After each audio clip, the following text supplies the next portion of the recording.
Hello everyone, I welcome you all. इस video में हम जो यूपीएससी सीएपीएफ 2020 एग्जाम जो हुआ है उसके पॉलिटी सेक्शंस के हम क्वेश्चन डिस्कस करेंगे विद डिटेल एनालिसिस। और इस वीडियो को देखने के बाद आपको कंसेप्चुअल क्लैरिटी भी आ जाएगी और आपको एग्जाम में क्वेश्चन कैसे अटेम्प्ट करना है इसका भी आपको अच्छे से पता चल जाएगा। तो चलिए स्टार्ट करते हैं। सो the first question is, in relation to the fundamental duties enshrined in the Constitution of India, which one of the following is not a correct statement? So we have to identify the wrong statement. First statement is, the fundamental duties were not originally a part of the Constitution. This statement is a right statement because fundamental duties, it was incorporated in Indian Constitution under 42nd Amendment Act of 1976. ठीक है, तो कौन सा part बना था? Part 4A। और which article? Article 51A। और ये सब जो फंडामेंटल ड्यूटीज है किस पर्टिकुलर कमेटी की रिकमेंडेशन पे थी? सरदार स्वर्ण सिंह, सरदार स्वर्ण सिंह कमेटी। ठीक है, what is the second statement? To safeguard public property and abjure violence are fundamental duties. Yes, this statement is also a correct statement because if we see the 11 fundamental duties, this particular fundamental duties is clearly mentioned to safeguard the public property and abjure violence. ठीक है, and the third statement is, they are not enforceable through writs. Through writs means Supreme Court cannot enforce it. ठीक है, because this fundamental duties like DPSPs, directory principle of state policies, they are non-justiciable. Non-justiciable means they do not have legal sanctions. ठीक है, and what is the fourth statement? They may not be used for determining constitutionality of laws. This statement is a wrong statement, so our answer is D. Why? Because in 1992 Supreme Court has given a verdict. In that verdict, Supreme Court has said that if Parliament has brought a law and in that law they are giving effect to any of the fundamental duties, any law which give effect to fundamental duties, but होता क्या है, they are in contradictory to fundamental rights under article 14 and 19. तो वो violet कर रही है fundamental rights 14 and 19 के, still they can have a legal sanction, they can have more weightage over fundamental rights article 14 and 19, so they can be used for determining constitutionality of law. ठीक है, अगर हम fundamental duties के बारे में और बात करें तो fundamental duties they are first of all inspired by USSR, हमने यूएसएसआर से ली थी और ये पार्ट 4A के अंडर है और आर्टिकल 51A। ठीक है, और अगर इसकी बात करें कि हमने फंडामेंटल ड्यूटीज को एनफोर्स करने के लिए पार्लियामेंट ने कौन कौन से लॉ लेके आई है, the first law is prevention of insult to national honour act. ठीक है, आप राष्ट्रीय जैसे नेशनल फ्लैग को किसी भी इवेंट में ऐसे यूज नहीं कर सकते, ठीक है ना, विदाउट एनी परमिशन। और fifth statement is the protection of civil rights act. Civil rights act means untouchability. ठीक है, the lawful activities prevention act of 1967 and representation of people act 1951। Representation people act 1951 के under क्या बोला है कि the candidate जो communal violence को instigate करता है इस तरह की स्पीच देके या फिर अपने पर्टिकुलर पॉलिटिकल स्टेटमेंट देके जिससे कम्युनल वायलेंस होता है, तो उस कैंडिडेट को हम बुक कर सकते हैं अंडर आरपीए एक्ट 1951 के अंडर। ठीक है, wild life protection act 1972, forest conservation act of 1980। तो ये हमने सारे फंडामेंटल ड्यूटीज को एनेक्ट करने के लिए किए हैं। ठीक है,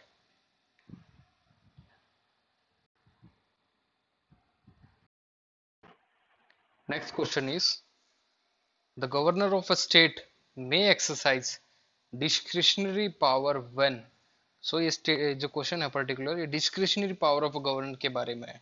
फर्स्ट स्टेटमेंट इज ही और she is not convinced by the advice of the council of minister. ठीक है. Can a governor use his discretionary power if he is not advised by the council of minister? No, he cannot use, because constitution में it is clearly mentioned कि when a particular governor can use his discretionary power, तो constitution governor को power देता है in situation where a governor can use his discretionary power. ठीक है. और the third statement is he और she means the governor is appointed as the administrator of an adjoining union territories. Union territory means the same governor general will be a governor of particular union territory like Delhi and at the same time of Pondicherry. So उस case में वो क्या कर सकता है, अपनी discretionary power use कर सकता है. ठीक है. तो what will be our answer? Answer is 2 and 3.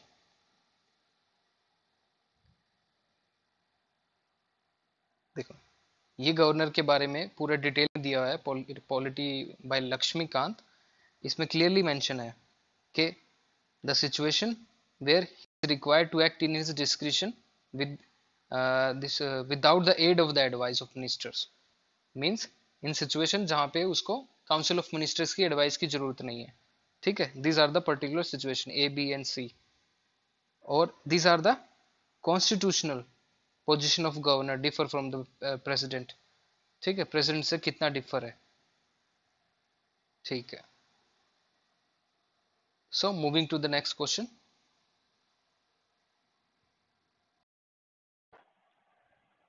Which one of the following is not true of socialism?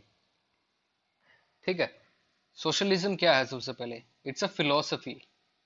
जैसे सोशलिज्म, कैपिटलिज्म, ठीक है, कम्युनलिज्म, नक्सलिज्म, जिसके भी पीछे आईइज्म लग जाता है, it means it's a philosophy. So if we talk about the socialism philosophy, statement 1 is socialist analyze society in terms of income distribution. Yes, it's a correct statement. B is it emphasizes the centrality of community. Yet, yes, it's also a right statement. C is socialists believe that class division in society are a fact and therefore irremediable. Class divisions means there are upper class, there are middle and there is lower class. So ये एक fact है class division, और इसको change नहीं किया जा सकता. Socialist ऐसा बोलते हैं, बट नहीं. सोशलिस्ट का बिलीव क्या था कि हम इसको चेंज कर सकते हैं. इसको वो क्या बोलते थे? टोटल एनिलिएशन, एनिहिलिएशन ऑफ कास्ट और class system by overthrowing it, through, by which means, through violence. ठीक है. ये उनका मानना था.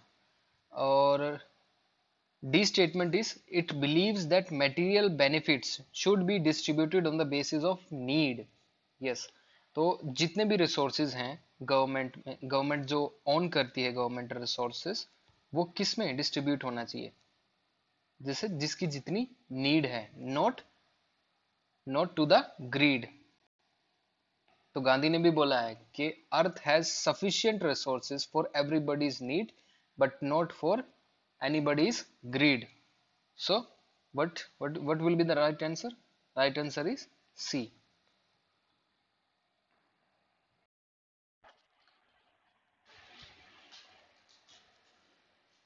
Question number 4 is, this is a matching type of a question. ठीक है. लिस्ट 1 एंड लिस्ट 2 दो लिस्ट इसमें दी गई है. लिस्ट 1 में कंसेप्ट है और लिस्ट 2 में उसकी एक्सप्लेनेशन है. So first is pluralist democracy. Pluralist democracy में इसकी एक्सप्लेनेशन से मैच कर रहा है. सो if I go through, pluralist democracy का मतलब क्या है? बेसिकली इसमें क्या है, इंडिविजुअल्स वर्क करते हैं थ्रू ग्रुप के through. It means individuals works through groups. वो एक ग्रुप बना लेते हैं इंडिविजुअल मिलके, और उससे क्या करते हैं, वो अपने कॉमन कोज के लिए काम करते हैं। ठीक है, सो कौन सा स्टेटमेंट होगी, फोर्थ। और B is people's democracy. People's democracy का मीन्स क्या है, social equality through common ownership of wealth. It means people democracy का मतलब है participatory democracy, means every individual every individual can participate in the democracy. लेकिन pluralist democracy में क्या है, some individuals they make a group, वो group बनाते हैं और through this group they work for their common cause. But in case of people democracy, people will directly participate in the policy formation or any other particular this affair। ठीक है, तो B का हो जाएगा 3। और सी का क्या आ गया, डेवलपमेंट डेमोक्रेसी। डेवलपमेंट डेमोक्रेसी क्या मतलब क्या है, this highest harmonious development individual capacity, means every individual, हर एक इंडिविजुअल का, जैसे ह्यूमन डेवलपमेंट इंडेक्स होता है, ठीक है, हर एक इंडिविजुअल को फ्लरिश करने के लिए, मतलब उसकी डेवलपमेंट ग्रोथ के लिए क्या चाहिए, मतलब उसकी कैपेसिटी को एनहांस करने के लिए they need this what kind of democracy, development democracy. मतलब उस पे कोई रिस्ट्रेंट ना हो पर्टिकुलर उनके उनके राइट्स पे, उनके राइट्स पे, like we have fundamental rights in India. ठीक है, so there should be no any restraints on their rights, जब भी उनकी क्या हो पाएगी, highest harmonious development of individual capacity. So if I talk about option D, elitist democracy. Elitist democracy में क्या होता है, सम मतलब मोर इंटेलेक्चुअल, और इंटेलेक्चुअल हो गए, और some are more upper class. Upper class means rich. इस तरह की डेमोक्रेसी क्या होती है, power is always exercise by privilege few. ठीक है, तो हमारा करेक्ट स्टेटमेंट क्या हो गया, ये।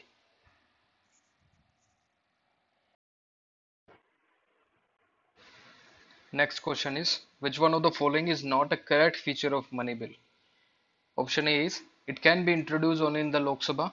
Yes, it can be only introduced in a Lok Sabha. Second is, a deputy speaker can also certify a money bill in case of office of speaker falling vacant. Yes, this statement is also right. जब भी speaker की position vacant होती है due to any reason, इधर it was ये vacation पे है या फिर वैकेंसी है, तो deputy speaker can become a speaker. So third is, a speaker's authority is final as to whether a bill is money bill or not. Yes, देखो speaker का सर्टिफिकेशन फाइनल है उसको मनी बिल डिक्लेयर करने के लिए। और option D क्या है, it can be refer to a joint committee of 2 house. Joint sitting money bill के केस में नहीं है, there is no provision of joint sitting in case of money bill, but in case of financial bill it is, yes, if any deadlock arises a joint sitting can be called। ठीक है, तो our answer is D। Next question is, the idea of social justice requires that। तीन statement दी गई है, और मैं आपको ये बता दूं कि सोशल जस्टिस जो है क्लास 11th पॉलिटिकल थ्योरी एक बुक है, और उसमें चैप्टर 4 एक सोशल जस्टिस पे गिवन है, जिसमें all the political thinkers like Socrates और प्लाटो, इमैनुअल कांत, ठीक है, John Rawls, all the political thinkers of the earlier time, इनकी सबकी थ्योरी दी गई है। ठीक है, आप प्लीज इसको रीड करिए जब भी आप इस पर्टिकुलर क्वेश्चन को सोल्व कर पाएंगे। So the first statement is, equal treatment be supplemented with principle of proportionality. ये दोनों अलग कंसेप्ट है, equal treatment and principle of proportionality. Equal treatment means irrespective of their caste, sex, creed or place of birth, you have to treat one equally। Equally means uh, whether the person is male or a female, if both are doing the same work, same job, उनको salary कैसी मिलनी चाहिए, same, equal salary उनको मिलनी चाहिए। ठीक है, that is equal treatment. But in case of principal of proportionality, principal of proportionality क्या करता है, इसमें एक और कंसेप्ट ऐड ऑन करता है, like for hardship allowance for the soldier post in the very remote areas. Remote areas में कोई भी सोल्जर जैसे सीएपीएफ का पोस्टेड होता है तो उसको क्या मिलता है, हार्डशिप अलाउंस। ठीक है, ये हार्डशिप अलाउंस उसको उसकी सैलरी के अलावा मिलता है जो भी वहां पे पोस्टेड होते हैं। तो प्रिंसिपल ऑफ प्रोपोर्शनैलिटी ये कहता है कि इक्वालिटी ऑफ ट्रीटमेंट तो होनी चाहिए, लेकिन merit should also be recognise. अगर इंडिविजुअल के एक्स्ट्रा एफर्ट्स हैं, एक्स्ट्रा वर्क है, एक्स्ट्रा हार्ड वर्क है, तो उसको रिकॉग्नाइज करके उसको उतना ही बोनस दीजिए। ठीक है, ये सब इसके कंसेप्ट है कि प्रिंसिपल ऑफ प्रोपोर्शनैलिटी। तो second statement is due and equal consideration is given to all individuals.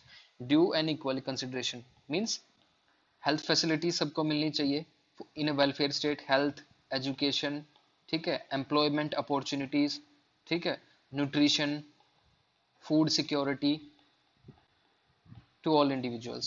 Our third statement is equality of treatment be transcended to recognize special needs like with disabilities person with disabilities जो है उनको equality of treatment provide करने के लिए government of India ने भी क्या start किया है, जैसे एसेसिबिलिटी एक्सेस कैंपेन।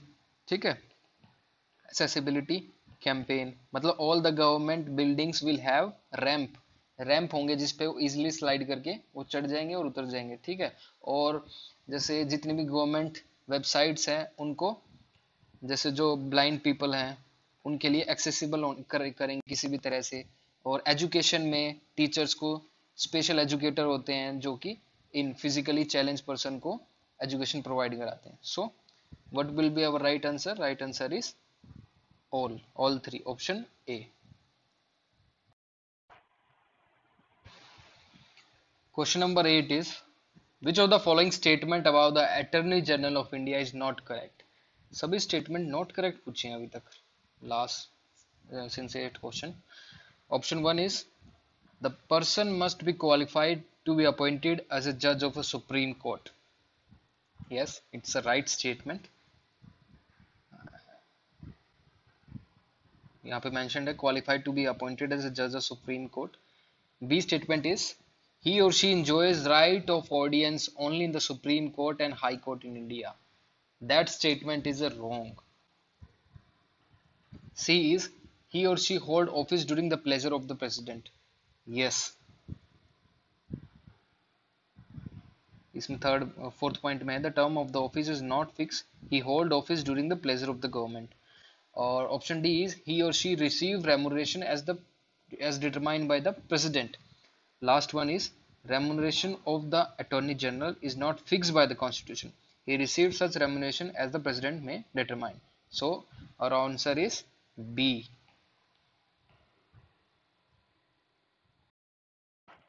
और उसके साथ ही कुछ फैक्ट्स और रिलेटेड है, like facts and about attorney general of India of UPSC. ये फैक्ट्स आप खुद ब खुद पढ़ लेगा। ठीक है, he is not considered as a government servants like, और attorney general has the right to speak और take part in the proceeding of both the houses of parliament or take joint sitting and any committee of the parliament of which he may be named a member but without a right to vote. He can be become a member of any committee, बस उनको vote करने का right नहीं होगा।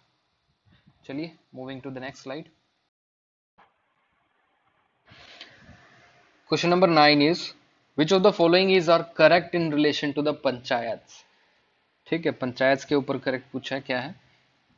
First statement is only the parliament में endow panchayat with powers and authorities.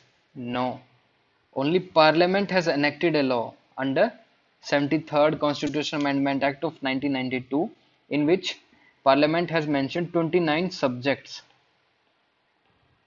ठीक है, लेकिन डेवोल्यूशन पावर किसको दी गई? स्टेट्स को। State has the right to give power to with respect to the devolution of subjects to panchayats. So not only the parliament, also the state has the power. First statement is wrong. Statement में devolve state में devolve powers to panchayat in preparation of plans for economic development and social justice. Yes, state में devolve 29 subjects में से state define करती है कि किस subjects पे पंचायत लॉ बना सकती है। ठीक है, आउट ऑफ 29 मे बी 14, 15, 16 और 20 और 29 इटसेल्फ। ठीक है, तो इसको हम क्या बोलते हैं? डेवोल्यूशन इंडेक्स, डेवोल्यूशन इंडेक्स कि किस स्टेट का कितना ज्यादा डेवोल्यूशन इंडेक्स है, वो वहां की बताता है कि कितना ज्यादा वहां पे डिसेंट्रलाइजेशन है। ठीक है, this statement is right. Third is state में devolve powers to panchayat in implementation of schemes for economic development and social justice. Yes, this is also a right statement. So answer is B. और इसके साथ ही कुछ significant provision भी मैंने यहाँ पे mention किया, like part 9, it is a part 9 11 schedule में इसके प्रोविजंस हैं, और 29 functions of the panchayat is mention by the parliament.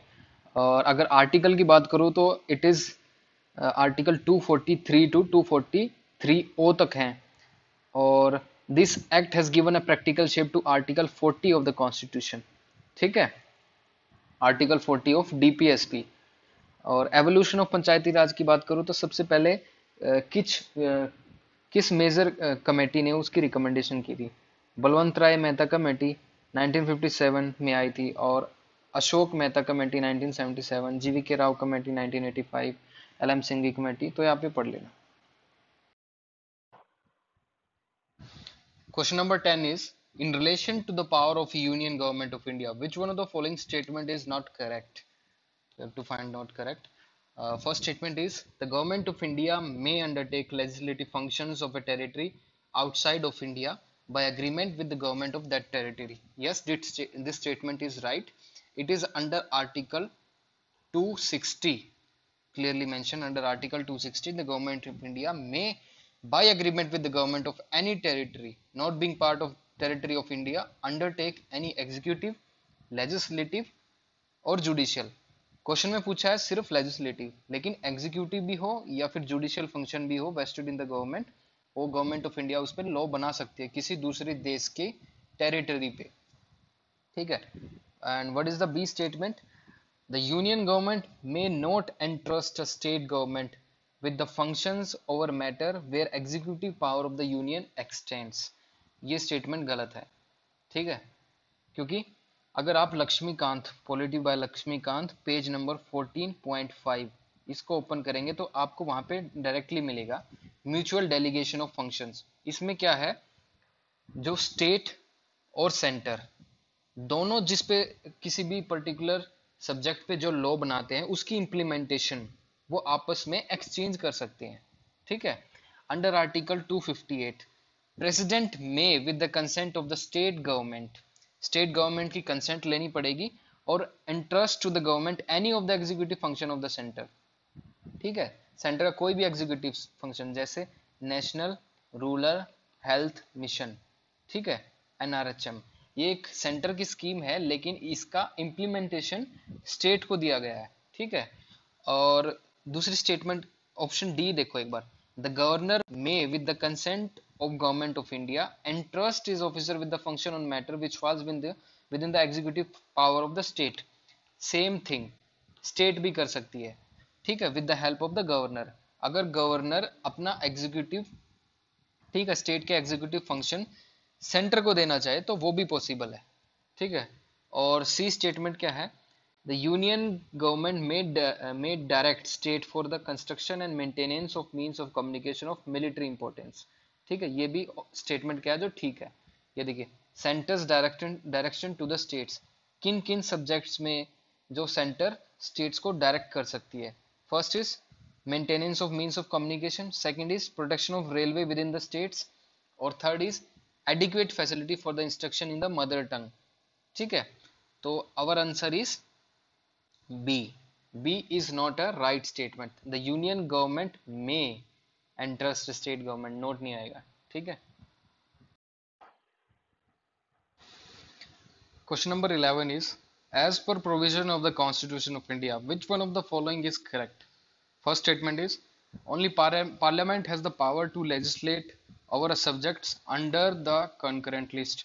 this statement is wrong, not only the parliament but the state has also the power to legislate over concurrent list। so the B statement is, both parliament and state legislature have the power to legislate over a subject under the concurrent list। Yes, this is the right statement। This is our answer also. C is a legislation made under the concurrent list by parliament should be ratified by half of the state legislature so as to become a law of the country. This statement is again wrong. अगर concurrent list पे आप कोई law बना रही है parliament, तो उसमें state की रेटिफिकेशन नहीं चाहिए, because both the parliament and the state can make law on a concurrent list. D is only state legislature are empowered to make laws under concurrent list. This statement is also a wrong. So our correct answer is B. और जैसे ये जो division है कि किस subjects पे कौन law बनाएगा, these are mentioned under our centre state relation. तो तीन तरह के रिलेशंस हैं हमारे सेंटर और स्टेट्स के बीच में: लेजिस्लेटिव रिलेशंस, एडमिनिस्ट्रेटिव रिलेशंस और फाइनेंशियल रिलेशंस. ठीक है. और अगर मैं लेजिस्लेटिव रिलेशंस को थोड़ा एक्सपेंड करूँ, distribution of the legislative subjects, ठीक है, तो इससे हमारा आंसर निकल आएगा. तो parliament has exclusive power to make laws. Union list पे सिर्फ पार्लियामेंट ही लॉ बना सकती है, और करेंटली यूनियन लिस्ट में कितने सब्जेक्ट्स है? 100. और state has in normal circumstances. Normal circumstances means country में ना तो नेशनल इमरजेंसी होनी चाहिए, ना ही किसी स्टेट में स्टेट इमरजेंसी या फाइनेंशियल इमरजेंसी होनी चाहिए, तो ही स्टेट क्या कर सकती है? स्टेट लिस्ट पे लॉ बना सकती है. Third is both parliament and state legislature can make laws with respect to any of the matters enumerated in the concurrent list. ये एन्यूमरेटेड है इन द कंकरेंट लिस्ट, और जो कि अभी के 52 सब्जेक्ट्स है. इन case of conflict between central law and state law on subjects again enumerated in the concurrent list prevails over the state subject, or the power to make laws with respect to residuary subject is vested with the parliament. Residuary subjects वो होते हैं जो current, मतलब अभी हमें define नहीं है वो सब्जेक्ट्स, लेकिन इन फ्यूचर कोई एक्सीजनी या फिर कोई अनफोर्सिन सर्कमस्टांसेस जिसमें हमें कोई लॉ बनाना पड़ जाए, ठीक है, तो उस पे कौन बनाएगी? वो है parliament.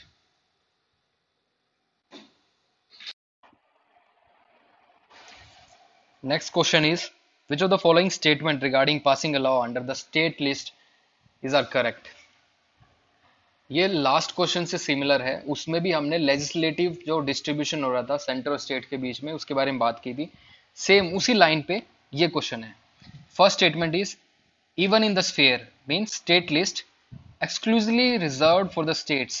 Parliament can legislate under certain circumstances. Yes, state list पे parliament legislate कर सकती है, law बना सकती है under circumstances. Which circumstances? Like national emergency, state emergency और financial emergency, or to give implementation to the international treaties, उस पे भी कर सकती है. So first statement is right. Second is parliament cannot legislate a subject under the state list. This under any circumstances. ये statement क्या है? Wrong है. Third is a resolution supported by 2/3 of the members present and voting is required to be passed by Rajya Sabha to pass a law under the state list.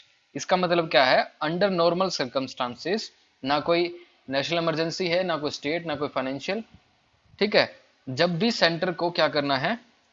Law बनाना है, तो इसमें क्या होगा? राज्यसभा को bye 2/3 majority से एक resolution pass करना होगा, ठीक है, तभी centre can make law on a state subject.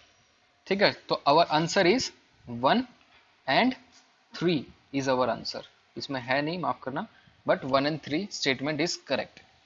और इसी से रिलेटेड मैंने एक ये डेटा तैयार किया है कि when Rajya Sabha passes a resolution, so the parliament become competent authority. जब 2/3 मेजोरिटी से पास होगा तो parliament become competent authority to make law on the state subjects. Second is the resolution remain in force. जब भी कोई रेजोल्यूशन आएगा वो कितने टाइम के लिए रहेगा? 1 साल के लिए.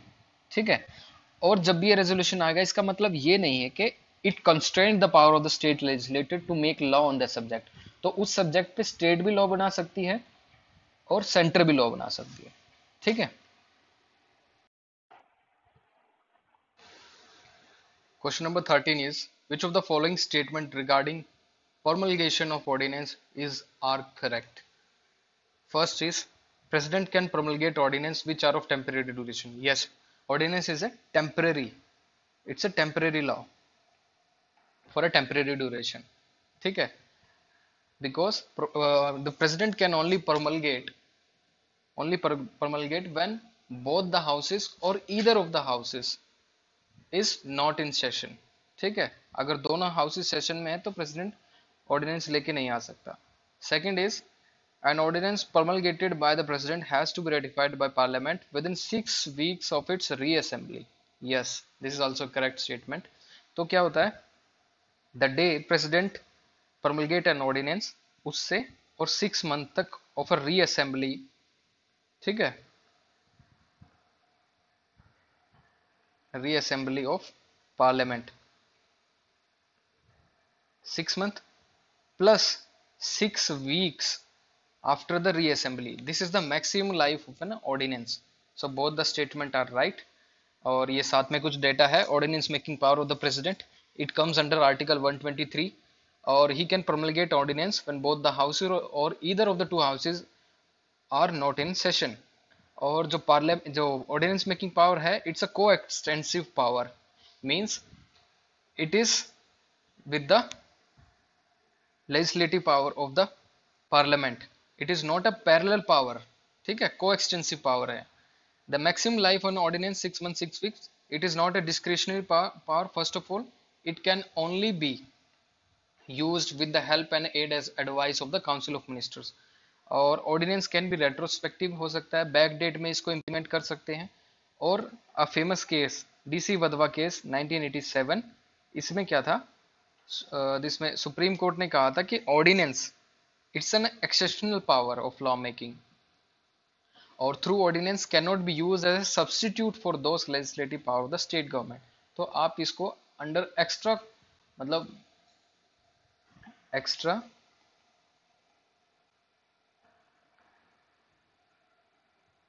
कॉन्स्टिट्यूशनल तरह से इसको यूज मत कीजिए. ठीक है, use it when there is a need arises. ठीक है. Question number 14 is according to the delimitation commission of India and subject to article 333. What is article 33? It is article related to the Anglo Indian community which government of India recently disbanded. उन्होंने बोला है कि अब इन particular community को reservation देने की कोई ज़रूरत नहीं है. ठीक है. तो what is the maximum number of members that a state legislative assembly may have? Constitution of India under article 170 it is clearly mention. ठीक है, कि the maximum and the minimum strength of legislative assembly is 60 और 500. ठीक है, 60 से ज़्यादा रही चाहिए हमेशा और 500 से कम. But there are some exceptions.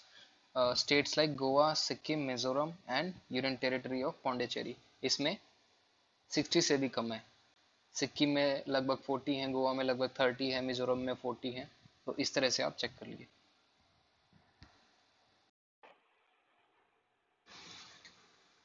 Next question is who among the following was the first non-official member to be elected as a speaker of central legislative assembly? जो अभी सेंट्रल लेजिस्लेटिव असेंबली 1925 में है, वो अभी क्या है, lower house. Lower house means Lok Sabha, recent. तो 1925 में जो सेंट्रल लेजिस्लेटिव असेंबली का कॉन्स्टिट्यूशन हुआ था, ठीक है, it was created under 1919 act, जो मॉन्टफोर्ड एक्ट है. ठीक है, उसके जो स्पीकर थे, फर्स्ट स्पीकर कौन थे? विठल भाई जय पटेल, जो सबसे पहले इंडियन थे. ठीक है. Next question number 16 is with regard to panel of chairperson Lok Sabha which of the following statement is और आर करेक्ट? देखिए, लोकसभा में एक स्पीकर होता है, उससे नीचे होता है डेप्यूटी स्पीकर. ठीक है. इन केस अगर स्पीकर और डेप्यूटी स्पीकर दोनों ही एब्सेंस है, मतलब एब्सेंट है हाउस से, तो एक पैनल ऑफ चेयरपर्सन होता है 10 मेंबर्स का, जो कौन अपॉइंट करता है? Speaker only. तो 10 मेंबर में से कोई भी एक उस टाइम पे क्या बन सकता है? Speaker of the house. ठीक है. First statement is panel of chairperson is drawn from the ruling party only. नहीं, ऐसा कोई रूल्स नहीं है under the rules of Lok Sabha के चेयरपर्सन जो है is only drawn from the ruling party. First statement is a wrong statement. Second is panel of a chairperson is nominated by different political parties and appointed by Speaker Lok Sabha. तो मैंने आपको कहा था कि panel of A chairman is nominated by different political parties. इसमें nomination का कुछ नहीं है, लेकिन अपॉइंटेड बाय स्पीकर जरूर है. तो ये स्टेटमेंट कुछ ज़्यादा ही ठीक नहीं लग रही है. बेसिकली इसको गलत ही मानूंगा मैं. Third is panel of A chairperson consist of 10 members and one of them preside over the house when both the speaker and deputy speaker are not there. Are not there का मतलब क्या है? Absent. But in case of a vacancy, अगर speaker और deputy speaker का office vacant है, vacant means उनका मतलब मेंबरशिप में नहीं है वो हाउस की, तो उस केस में क्या होगा, ये जो चेयरपर्सन पैनल ऑफ चेयरपर्सन है उसमें उस समय वो प्रिसाइड नहीं कर पाएंगे. ठीक है, इलेक्शन होगा दोबारा से. So only in their absence, speaker और डेप्यूटी स्पीकर की एब्सेंस में panel of A chairperson can preside. तो only third is right, so our option C is correct. Next is, which of the following statement are correct with regard to speaker, deputy speaker, Lok Sabha? First is, on dissolution of Lok Sabha, both the speaker and deputy speaker cease to be member of the house. Cease to be member of the house. Yes, first statement is right. देखिए term of office है जो speaker का. Second is on dissolution of the Lok Sabha, although the speaker cease to be member of the house but he does not vacate his or her office. वो membership तो उनकी छूट जाती है हाउस की, लेकिन वो अपनी पोजीशन जो है स्पीकर की वो वैकेट नहीं करते. ठीक है, first statement is right. Second is both speaker and deputy speaker Venkat their office on dissolution of the Lok Sabha. नहीं, स्पीकर जो है वो अपनी पोजीशन वैकेट नहीं करता, लेकिन डेप्यूटी स्पीकर वैकेट कर देता है. तो second is wrong. Third is only deputy speaker vacates his office and speaker shall not vacate his office until immediately before the first meeting of the Lok Sabha. Means the present government जिसका dissolution हो गया है, मतलब सरकार गिर गई है. ठीक है, और जो कमिंग गवर्नमेंट है, गवर्नमेंट जिसका फर्स्ट डे होगा हाउस में, उसी दिन क्या होगा, जो प्रीवियस स्पीकर है वो अपना रेजिग्नेशन दे देगा, वो वैकेट कर देगा वहां से. ठीक है, तो थर्ड इज राइट. तो our two statement are right, 1 और 3, तो option D is correct. Next is a member giving notice of a resolution for removal of speaker Lok Sabha should be address to the, इसका आंसर है सेक्रेटरी जनरल लोकसभा.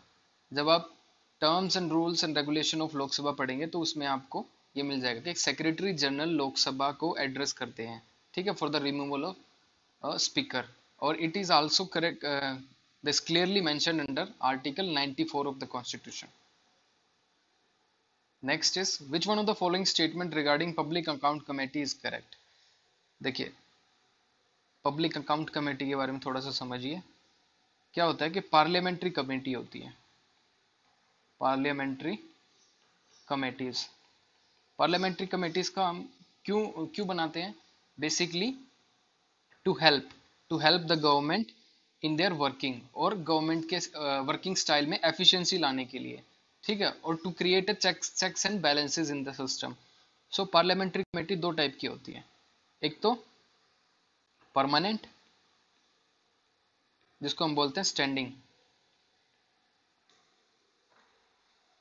ठीक है, उसको standing committee बोलते हैं. एक क्या होती है, अडहोक, एक अडहोक कमेटी होती है.